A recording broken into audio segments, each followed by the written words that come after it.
अस्सलाम वालेकुम जी। Welcome to my channel. कैसे हैं आप लोग? उम्मीद करती हूँ सब खैरियत से होंगे और मज़े में होंगे। आज आप लोगों के साथ शेयर कर रही हूँ एक ऐसी स्पेशल डिश जो न सिर्फ अपने टेस्ट से बल्कि अपने यूनिक फ्लेवर से भी आपका दिल जीत लेगी दोस्तों। आज मैं बनाने जा रही हूँ फ़िश चटखारा कबाब, जो एक परफेक्ट कॉम्बिनेशन है क्रिस्पी आउटर लेयर और टेंडर फ्लेवरफुल फ़िश के साथ। ये कबाब काफ़ी लाइट और हेल्दी भी हैं, लेकिन उसके मसालों की रिचनेस आपको एक अनफॉरगेटेबल टेस्ट एक्सपीरियंस देगी दोस्तों। तो अगर आपको भी फ़िश के कबाब का वो परफेक्ट टेक्सचर और टेस्ट चाहिए, जो हर बाइट में आपको एक डिलीशियस सरप्राइज़ दे, तो फिर रेसिपी को एंड तक देखें। अच्छी लगे तो लाइक भी कर दें और चैनल पर न्यू हैं तो चैनल को भी ज़रूर सब्सक्राइब कर लें। तो चलें फिर शुरू करते हैं इनको बनाना। सुपर टेस्टी फ़िश चटखारा कबाब बनाने के लिए दोस्तों यहाँ पर मैंने ली है 500 ग्राम बोनलेस फ़िश। किसी भी फ़िश का आप यूज़ कर सकते हैं, बस फ़िश में कांटे नहीं होने चाहिए। फ़िश को मैंने नमक और सिरका लगाकर अच्छी तरह से वॉश कर लिया है, जिस तरह मैंने आपको अपनी पुरानी रेसिपीज़ में दिखाया है। इससे फ़िश की फ़िशी स्मेल ख़त्म हो जाती है और खाते वक्त आपको किसी भी नागवार महक का सामना नहीं करना पड़ता। फ़िश को मैंने अच्छी तरह ड्राई भी कर लिया है दोस्तों। अब इस फिश के पीसेस का मुझे कीमा बनाना है, जिसके लिए मैं चॉपर का इस्तेमाल कर रही हूँ। जिन लोगों के पास चॉपर नहीं है तो पहले उन्होंने फ़िश को अच्छी तरह से वॉश और ड्राई करना है, फिर बाहर कसाई से कह के इसका कीमा निकलवा कर तैयार कर लेना है। फ़िश के पीसेस को अच्छी तरह से मैंने असेंबल कर लिया है। अब इसमें मैं कुछ इंग्रेडिएंट्स ऐड कर रही हूँ दोस्तों, जिसमें चॉप हुई हुई हरी मिर्चों का मैंने इस्तेमाल किया है, जो कि 1 टेबल स्पून है। इसके साथ ही एक मीडियम साइज़ की प्याज को मैंने रफली काट कर इसमें ऐड कर दिया है। प्याज से न सिर्फ कबाबों का टेक्सचर इन्हेंस होगा, बल्कि इसका नेचुरल स्वीटनेस और क्रंच से कबाब का टेस्ट और भी ज़्यादा डिलीशियस हो जाएगा। फ्राइड हुई हुई प्याज का भी मैंने इस्तेमाल किया है दोस्तों, और ये मैंने आधा कप इसमें ऐड की है। तली हुई प्याज से कबाबों को एक एक्स्ट्रा क्रंच और रिच फ्लेवर मिलेगा। इसके अलावा आधी गड्डी मैंने हरे धनिया का इस्तेमाल किया है दोस्तों, जिसको मैंने अच्छी तरह से वॉश और ड्राई कर लिया है। कुछ पुदीने के पत्तों का भी इस्तेमाल कर रही हूँ। ये तकरीबन 2 टेबल स्पून के बराबर हैं, इससे भी फ्लेवर अच्छा आएगा। इसके साथ ही अब इसमें कुछ स्पाइसेस ऐड करने लगी हूँ। तो सबसे पहले मैं इसमें शामिल कर रही हूँ नमक, जो कि 1 टीस्पून है। नमक आप लोग हमेशा अपने टेस्ट के अकॉर्डिंग ऐड किया करें, कम या ज़्यादा जितना आपको पसंद हो। इसके अलावा कुटी लाल मिर्चों का भी इस्तेमाल कर रही हूँ दोस्तों, और ये मैंने 1 टीस्पून इसमें ऐड की है। क्रश किया हुआ धनिया इसमें ऐड कर रही हूँ, ये मैंने 1 टीस्पून लिया है और भरकर आपने इसको ऐड कर देना है। इसके साथ ही इसमें मैं अजवाइन का इस्तेमाल कर रही हूँ, और ये मैंने हाफ़ टी स्पून ली है। अजवाइन के बगैर फ़िश की रेसिपी बिल्कुल अधूरी सी लगती है, इसका फ्लेवर बहुत स्ट्रॉन्ग आता है। हाफ़ टी स्पून अच्छे कलर के लिए मैंने हल्दी का पाउडर इसमें ऐड किया है, बस इससे ज़्यादा आपने ऐड नहीं करना। 1 टीस्पून इसमें मैंने ज़ीरा पाउडर भी ऐड किया है। इसके साथ ही इसके फ्लेवर को इन्हांस करने के लिए 1 टीस्पून मैं चाट मसाले का भी इस्तेमाल कर रही हूँ। किसी भी अच्छी ब्रांड का आप लोग ले सकते हैं, कोई इशू नहीं है। 1 टेबल स्पून भरकर मैंने इसमें लेमन जूस ऐड किया है। इसके अलावा 1.5 टेबल स्पून मैंने इसमें अदरक लहसुन का पेस्ट ऐड किया है। अदरक लहसुन का पेस्ट ऐड करने से फ़िश के कबाबों को एक परफेक्ट बेस मिलेगा। इसके साथ ही इसमें मैंने जमे हुए घी का इस्तेमाल किया है दोस्तों। ये मैंने 1 टेबल स्पून ऐड किया है। घी ऐड करने से कबाब बहुत ही ज़्यादा सॉफ्ट और मॉइस्ट बनकर तैयार होंगे। अच्छा, जब फ़िश को मैंने वॉश किया था दोस्तों, तो इसको 2 घंटे के लिए मैंने रेफ्रिजरेटर में रखा था और छन्नी में करके रखा था, ताकि फ़िश जो है अच्छी तरह से ड्राई हो जाए। अब इसके मॉइस्चर को एब्ज़ॉर्ब करने के लिए आधा कप मैं इसमें ब्रेड क्रम्स का भी इस्तेमाल कर रही हूँ। ब्रेड क्रम्स नहीं है आप लोगों के पास तो कोई परेशानी की बात नहीं है, 2 ब्रेड के स्लाइस भी आप तोड़कर इसमें ऐड कर सकते हैं। बस अच्छी तरह से तमाम चीज़ों को चॉप करेंगे और एक परफेक्ट सा कीमा आपने इसका बनाकर तैयार करना है।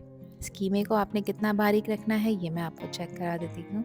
देखिए, फ़िश का कीमा तो इसमें अच्छी तरह से बारीक हो गया है, लेकिन जो मैंने सब्जियां इसके साथ ऐड की थी उसके चंक्स आपको अभी भी इसमें नज़र आ रहे हैं। बस इतना ही आपने इसको बारीक करना है, बहुत ज़्यादा बारीक नहीं करना। वो क्या है ना कि इतना बारीक कीमा जब आप रखेंगे तो फ़िश के कबाबों का टेक्सचर बहुत अच्छा हो जाएगा। बस इसी तरह का परफेक्ट मिक्स बनाकर आपको तैयार कर लेना है। अब यहाँ पर इसका चटखारेदार मसाला तैयार कर लेते हैं, जिसके लिए 1.5 टेबल स्पून लिया है मैंने क्रश किया हुआ धनिया। इसके साथ ही इसमें ज़ीरा पाउडर भी इस्तेमाल कर रही हूँ दोस्तों, और ये मैंने 1 टीस्पून इसमें ऐड किया है। 1 टीस्पून इसमें मैंने चाट मसाले का इस्तेमाल किया है। और कुटी लाल मिर्चों का इस्तेमाल कर रही हूँ 1.5 टेबल स्पून, इसलिए मैंने फ़िश के कीमे में कुटी लाल मिर्चों की क्वांटिटी कम रखी थी, क्योंकि अब हम इसको यहाँ पर ऐड कर रहे हैं। क्वार्टर टीस्पून थोड़ा सा फ्लेवर को बैलेंस करने के लिए नमक का इस्तेमाल किया है। आप लोग चाहें तो स्किप कर सकते हैं अगर कम नमक आप लोग इस्तेमाल करते हैं। और अब है मेन इंग्रेडिएंट, इसमें शामिल कर रही हूँ मैं कसूरी मेथी, जो कि 1 टीस्पून है। और कसूरी मेथी को हमेशा इस तरह रब कर कर ऐड किया करें, इससे फ्लेवर बहुत अच्छा आता है तो ये छोटी सी इंग्रेडिएंट, मगर फ़िश में इसका फ्लेवर बहुत अच्छा आ जाता है। बस अब कुछ भी नहीं करना, तमाम स्पाइसेस को अच्छी तरह से आपने मिक्स करना है। देखिए परफेक्ट सा चटखारा मसाला बनकर तैयार हो चुका है, जो कि फ़िश के चटखारा कबाबों के साथ बेस्ट कॉम्बिनेशन बनाएगा। इस मसाले को आप ज़्यादा क्वांटिटी में बनाकर किसी भी एयर टाइट कंटेनर में स्टोर करके रख सकते हैं, ये बिल्कुल भी ख़राब नहीं होगा। अब फ़िश के कबाब बनाने के लिए मैंने एक मीडियम साइज़ का पोर्शन लिया है। ये आपकी चॉइस है, जितना बड़ा कबाब आप बनाना चाहते हैं इतना ही बड़ा पोर्शन आपने कीमे का लेना है। दोनों हाथों की मदद से प्रेस करते हुए आपने इसका एक सिंपल सा कबाब बनाना है।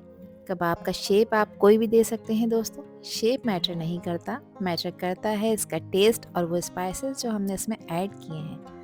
अब आपने करना ये है कि जो मसाला हमने तैयार कर कर रखा है चटखारेदार, वो इसके ऊपर इस तरह से स्प्रिंकल करना है। कबाब पे मसाला डालने के बाद फिंगर्स की मदद से आपने इसको इस तरह से प्रेस कर देना है, ताकि ये मसाला कबाबों के ऊपर अच्छी तरह से चिपक जाए। साइड चेंज करेंगे और दूसरी साइड को भी सेम इसी तरह से आपने मसाला स्प्रिंकल करके और इस तरह प्रेस कर देना है। देखें परफेक्ट सा कबाब बनकर तैयार हो चुका है, जिसको आप जब खाएंगे तो ये आपको एक यूनिक मसाले का फ्लेवर देगा। इसी तरह से सारे कीमे के कबाब बनाकर मैंने रख लिए थे दोस्तों। तो इस स्टेज पे आप इन कबाबों को फ्रीज़ करके रख सकते हैं 1 से 1.5 महीने के लिए अपने फ्रीज़र में, ये बिल्कुल भी ख़राब नहीं होंगे। फिर जिस वक्त आपने इन्हें फ्राई करना हो आप इन्हें फ्रीज़र से निकालें, 5 मिनट के लिए डीप रोस्ट करें और उसके बाद आप इन्हें लो मीडियम फ्लेम पे गरम ऑयल में फ्राई कर लें। मगर मुझे फ्रीज़ नहीं करना, मुझे वीडियो बनाकर दिखानी होती है, तो इसलिए मैंने ऑयल यहाँ पर गर्म होने रख दिया था। और ऑयल का टेम्परेचर आपने ज़्यादा गर्म नहीं करना, हल्के गर्म ऑयल में हमने इन्हें डालना है, ताकि कबाबों पे जो ये मसाला लगाया है ये मसाला जले नहीं बल्कि खूबसूरत लगे फ्राई होने के बाद। 1 बाय 1 करके कबाबों का एक बैच मैंने इसमें ऐड कर दिया है। ज़्यादा ओवर क्राउडेड भी आपने नहीं करना, और कबाबों को ऑयल में डालने के बाद 2 मिनट तक आपने इसको बिल्कुल भी टच नहीं करना, और आपने इनको फ्राई भी लो मीडियम फ्लेम पे करना है। 2 मिनट हो चुके हैं इनको फ्राई होते हुए, अब मैं इसकी साइड चेंज कर रही हूँ। देखें कितना खूबसूरत सा गोल्डन कलर कबाबों पर आ गया है। तो दूसरी साइड को भी आपने 2 से 3 मिनट के लिए ही फ्राई करना है। तो टोटली इन कबाबों को फ्राई करने का टाइम है 4 से 5 मिनट, जिसमें ये कबाब बहुत अच्छी तरह से पक जाएंगे, ऊपर से क्रिस्पी हो जाएंगे और अंदर से सॉफ्ट और जूसी बनकर तैयार होंगे। गरम ऑयल का हर बबल कबाबों को अच्छी तरह से कुक कर रहा है, जो इस बात को इंश्योर कर रहा है कि कबाब बहुत ज़बरदस्त कुक होकर तैयार होने वाले हैं।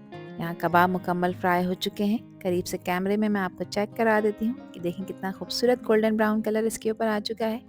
बस इसी तरह से तमाम कबाबों को आपने फ्राई करना है। एक बैच को मैंने फ्राई कर कर आपको दिखाया है, आगे के बैचेस को भी मैंने इसी तरह से फ्राई कर लिया था। और इनको फ्राई करने के बाद आपने इसको किसी पेपर टॉवल पर रखना है, ताकि पेपर टॉवल इसका एक्सेस ऑयल एब्जॉर्ब कर ले। अब इन कबाबों को आप सर्व करें अपनी मनपसंद चटनी रायते के साथ, फ्रेश सैलेड के साथ भी इनका कॉम्बिनेशन बहुत बेहतरीन हो जाएगा दोस्तों। यहाँ पे आप इन कबाबों का कलर चेक करें और इनकी लुक चेक करें। कबाब की क्रिस्पी आउटर लेयर और टेंडर जूसी फिश का टेक्सचर आपस में परफेक्टली ब्लेंड हो गए हैं, और हर बाइट में आपको मसालों का ज़बरदस्त फ्यूजन मिलने वाला है। ये कबाब आपके खाने का मज़ा डबल कर देंगे दोस्तों, चाहे आप इसे अपनी फैमिली के साथ एंजॉय कर रहे हों या फिर दोस्तों के साथ। ये कबाब बिल्कुल परफेक्ट हैं आपकी किसी भी ख़ास दावत के लिए, फैमिली गेट टुगेदर्स के लिए या फिर कैजुअल डिनर्स के लिए भी। अब एक कबाब मैं आपको चेक करा देती हूँ। देखें कबाब अच्छी तरह से फ्राई हो चुका है, और जब मैं इसको तोड़ूंगी तो ये बहुत ही सॉफ्ट, टेंडर और जूसी बनकर तैयार हुआ है। बस अब आप इसे एंजॉय करें और मुझे कमेंट सेक्शन में ज़रूर बताएं कि ये रेसिपी और वीडियो आप लोगों को कैसी लगी। आई होप कि ये रेसिपी और वीडियो आप लोगों को पसंद आई होगी। पसंद आई हो तो कमेंट सेक्शन में अपना प्यारा सा फीडबैक मुझे लाजमी शेयर करिएगा, और चैनल पर न्यू है तो चैनल को भी ज़रूर सब्सक्राइब कर दीजिएगा। हर न्यू वीडियो और न्यू रेसिपी के साथ मैं ले जाऊंगी आपको फ्लेवर्स की नई दुनिया में। जब तक हादिया को दीजिए इजाज़त। अपना बहुत ख्याल रखिएगा दोस्तों, अपनों का भी ख्याल रखिएगा और मुझे भी अपनी प्यारी दुआओं में याद रखिएगा। अल्लाह हाफिज़, अल्लाह निगहबान।